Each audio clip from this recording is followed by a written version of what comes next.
এবার কারাগারে থেকেই বিক্ষোভের ডাক দিয়েছেন পাকিস্তানের সাবেক প্রধানমন্ত্রী ও তেহরিক-ই-ইনসাফের প্রতিষ্ঠাতা ইমরান খান। আর তার ডাকা এই বিক্ষোভে উত্তাল পাকিস্তান। রাজপথে নেমে এসেছে হাজারো নেতাকর্মী। গণগ্রেপ্তারের পরে ঠেকানো যায়নি এই স্রোত। রাজধানী ইসলামাবাদ অভিমুখে দলটির নেতাকর্মীদের মিছিল এগিয়ে চলেছে। আর এতে যোগ দিয়েছেন ইমরান খানের স্ত্রী বুশরা বিবিও। সোমবার ARY নিউজের এক প্রতিবেদনে এ তথ্য জানানো হয়। জানা গেছে, রোববার রাতেই বুশরা বিবির গাড়িবহর আটক হয়ে হাসান আবদালে পৌঁছায়। পাঞ্জাবে প্রবেশ করার মুখে পুলিশ কাঁদানে গ্যাস নিক্ষেপ করে। তবে সবশেষ খবর অনুযায়ী বুশরা বিবি ইসলামাবাদমুখী সমর্থকদের একটি বহরের নেতৃত্ব দিচ্ছেন, যেখানে খাইবার পাখতুনখোয়ার মুখ্যমন্ত্রী আল আমিন গান্ডাপুরও রয়েছেন।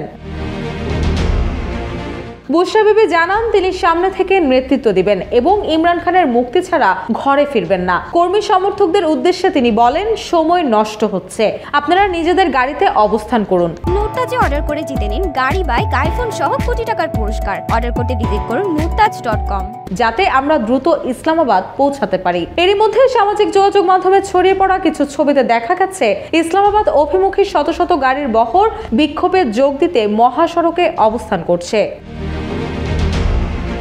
এদিকে পাকিস্তান ভিত্তিক সংবাদ মাধ্যমের মতে, অ্যাটক ব্রিজে জাতীয় সংসদের বিরোধী দলীয় নেতা ওমর আয়ুবের নেতৃত্বে হরিপুর থেকে আসা সমর্থকদের লক্ষ্য করে কাঁদানে গ্যাস ছোড়ে পুলিশ। এ সময় বিক্ষোভকারীরা চারপাশের গ্রিনবেল্ট এবং গাজী ব্রিজে পার্ক করা একটি গাড়িতে আগুন ধরিয়ে দেয়। এরপর তক্ষিলা চেকপোস্টে পৌঁছলে সেখানেও পুলিশ কাঁদানে গ্যাস ছোড়ে, কিন্তু পিটিআই কর্মীদের অগ্রসরতায় পিছু হটতে বাধ্য হয় পুলিশ। এছাড়াও পিটিআই ইসলামাবাদের ডি-চকে এমন সময় বিক্ষোভ কর্মসূচি ডাক দিয়েছে যখন বেলারুশের প্রেসিডেন্ট 25 থেকে 27 নভেম্বর ইসলামাবাদ সফর করবেন। এরই মধ্যে এই সফরকে ঘিরে আইন শৃঙ্খলা পরিস্থিতি নিয়ে সরকারের উদ্বেগ বেড়েছে।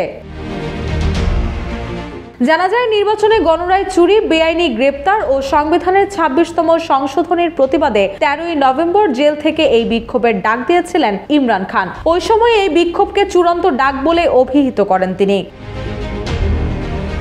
এদিকে ইসলামাবাদ হাইকোর্ট কর্তৃপক্ষকে নির্দেশ দিয়েছে, সদ্য প্রণীত শান্তিপূর্ণ সমাবেশ আইন লঙ্ঘন করে কোনো বিক্ষোভ আয়োজন করতে দেওয়া যাবে না। এর পাশাপাশি রাজধানীর প্রবেশ ও বহির্গমন পয়েন্টগুলো সিল করা হয়েছে এবং ধারা 144 জারি করা হয়েছে। অন্যদিকে বিক্ষোভের জেরে সহিংসতা ঠেকাতে স্বরাষ্ট্রমন্ত্রী মহসিন নাকভি জানিয়েছেন, মোবাইল পরিষেবা সচল থাকলেও ইন্টারনেট বন্ধ রাখা হয়েছে। ব্যবহারকারীরা জানিয়েছেন, ইসলামাবাদ, করাচি, পেশোয়ার সহ অন্যান্য শহরেও ইন্টারনেট সংযোগে বিঘ্ন ঘটেছে। এছাড়াও পিটিআই এর বিক্ষোভের জেরে আজ ইসলামাবাদ এবং রাওয়ালপিন্ডির কাছাকাছি শহরগুলোতে সব শিক্ষা প্রতিষ্ঠান বন্ধ করার সিদ্ধান্ত নিয়েছে কর্তৃপক্ষ। এদিকে পাকিস্তানের প্রতিরক্ষা মন্ত্রী খাজা মোহাম্মদ আসিফ গণমাধ্যমকে জানান, পরিস্থিতি নিয়ন্ত্রণে সরকার ইমরান খানের দলের নেতাদের সঙ্গে আলোচনা চেয়েছে। সরকার এ বিষয়ে আন্তরিক, তবে এটি এখনো কোনো কাজে দেয়নি। রুশাসুর, জয় জয় দিন।